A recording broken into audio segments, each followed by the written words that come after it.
ഒരാൾ ആണ്ട് പോയിട്ടുണ്ട്. മൂപ്പർക്ക് എന്താ അവിടെ പണി നമുക്ക് പോയി നോക്കട്ടെ. നല്ല തീറ്റയാണ് ഇവിടെ കേട്ടാ. കണ്ട കോയി. ഏയ് ഏയ് ചട്ടി തുറന്ന് കണ്ട, ചട്ടിൻ്റെ മൂടിയൊക്കെ അങ്ങോട്ട് തട്ടി മാറ്റി. നല്ല തീറ്റ. ഇനിയിപ്പോൾ ഞാനെന്താ തിന്നാ? ഏതായാലും ഇപ്പോൾ തലട്ടു. ഇനിയിപ്പോൾ നമ്മളത് നോക്കിയിട്ട് കാര്യമില്ല. ഓർന്നിട്ട് നല്ല മീൻകറി ഇന്നു. അതാ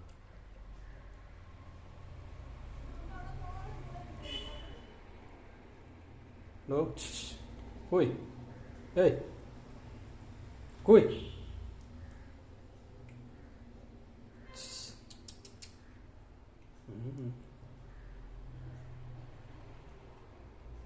ആ ചട്ടി നിന്നെടുത്തിട്ട് ആടെ ബാക്കിയേക്ക്.